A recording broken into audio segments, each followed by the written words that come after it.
మన మధ్య అంజనా పుత్రులు వారు ట్రెండ్ ఫాలోయర్ కాదు, trend setter, trouble shooter, game changer. ఆయన వ్యక్తిత్వం సూపర్, కర్తృత్వం టాపర్, నేతృత్వం గేటర్. ప్రజలు అందుకే ఇచ్చారు మీకు పవర్.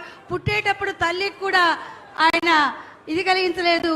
హరిహర వీరమల్లు, మంచితనపు జల్లు, మమతల పొదరిల్లు, మధురిమల నట్టిల్లు, మానవతా హరివిల్లు డిప్యూటీ సీఎం శ్రీ పవన్ కళ్యాణ్ గారిని ప్రసంగించవలసిందిగా ప్రార్థిస్తున్నారు.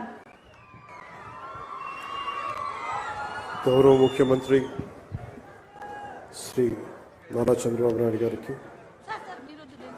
వేదిక పైన ఆసీనులైన మంత్రివర్గ సహచరులకి, ఉన్నతాధికారులందరికీ, ఇక్కడికి విచ్చేసిన విశిష్ట అతిథులందరికీ పేరు పేరున నా హృదయపూర్వక నమస్కారం. ఈ పర్యావరణ దినోత్సవం రోజున ఏం చెప్పాలి, ఏం మాట్లాడాలి అని అనుకుంటే నాకు కుమ్ర అంకారావు గారికి ఉన్నంత అర్హత నాకు లేదనిపించింది. ఒక 14 ఏళ్ల వయసులో ఒక పక్షి చనిపోతే ప్లాస్టిక్ వ్యర్థాలు తిని దానికోసం ఎవరైనా సరే ఒక 3 దశాబ్దాలు కృషి చేస్తారా? 14 ఏళ్ల వయసులో ఎవరైనా ఏం ఆలోచిస్తారు? ఆడుతా పాడుతూ తిరుగుదామని, అటు ఇటు తిరుగుదాం అనుకుంటారు. కానీ పర్యావరణం గురించి ఆలోచించే స్థాయిలో ఉన్నారు అంటే ముందుగా కుమ్మేరు అంకారావు గారిని ఈ కార్యక్రమానికి విశిష్ట అతిథిగా పిలిచినందుకు మనస్ఫూర్తిగా అధికారులకి, వారిని ఇక్కడ రావడానికి స్ఫూర్తి కలిగజేసిన శ్రీ నారా చంద్రబాబు నాయుడు గారికి మనస్ఫూర్తిగా నా కృతజ్ఞతలు తెలియజేసుకున్నాను. ఒకసారి ఒక వ్యక్తి చాలా చిన్నగా ఉంటుంది, మనం ఏం చేయగలం అనుకుంటాం. నాకు ఆయన్ని గురించి చదువుతూ ఉంటే ఒక నల్లమల పరిరక్షణ కోసం ఆయన పడ్డ తపన, గత కొన్ని సంవత్సరాలుగా కొన్ని దశాబ్దాలు, 3 దశాబ్దాలుగా ఆయన చేస్తున్న కృషి చాలా ఇన్స్పిరేషన్ అనిపించింది. ఈ కార్యక్రమానికి దీనికి మాట్లాడాల్సిన మరింత అర్హత, బలమైన అర్హత గౌరవ ముఖ్యమంత్రి నారా చంద్రబాబు నాయుడు గారికి ఉంది. నాకు ఎప్పుడు అర్హత వస్తుందంటే కనీసం నేను 1 కోటి మొక్కలు మన అంకారావు గారి లాగాను, లేదంటే గౌరవ ముఖ్యమంత్రి నారా చంద్రబాబు నాయుడు గారి లాగా ఒక చెట్టు నీరు కార్యక్రమం లాంటి చేసిన తర్వాత ఒక స్ఫూర్తిదాయకంగా మాట్లాడే హక్కు నాకు వస్తుంది ఖచ్చితంగా.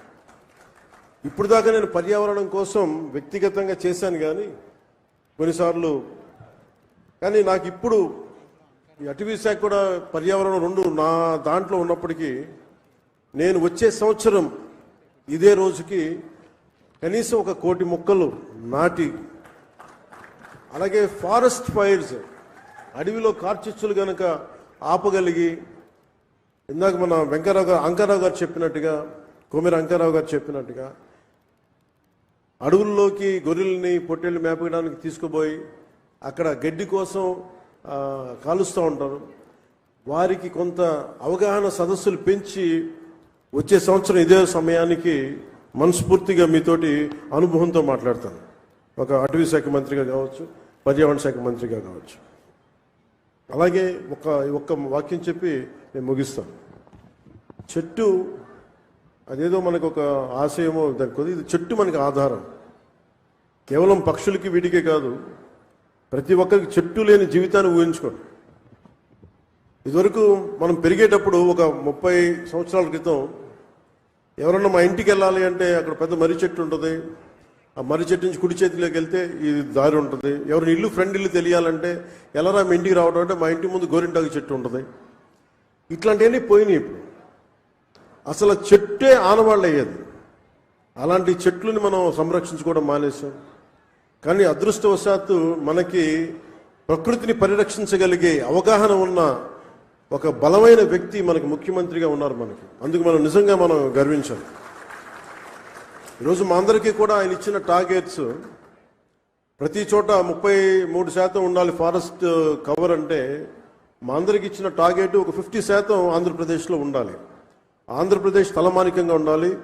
ఈ పర్యావరణానికి సంబంధించి కానీ, అటవీ సంరక్షణకు కానీ, నగర వనాలకు కానీ, చెట్లు విరివిగా పెంచడానికి కానీ వాటిని స్ఫూర్తిగా తీసుకొని వచ్చేసారి మనస్ఫూర్తిగా కలుస్తాం తెలియజేసుకుంటూ మీ అందరికీ మనస్ఫూర్తిగా ఈరోజు గౌరవ ముఖ్యమంత్రి గారు ఏం చెప్తారనేది మీతో పాటు నేను కూడా వినటానికి సంసిద్ధంగా ఉన్నాను. వారిచ్చే సూచనలు సలహాలు తీసుకొని వచ్చే సంవత్సరం ఆయన మీద మనం పెట్టిన బాధ్యతని బలంగా నిర్వర్తించి ఆయన మెప్పు పొందేలాగా మనందరం ముందుకెళ్ళాలని మనస్ఫూర్తిగా కోరుకుంటూ సెలవు తీసుకున్నాను. జై హింద్. ధన్యవాదాలండి. ఇప్పుడు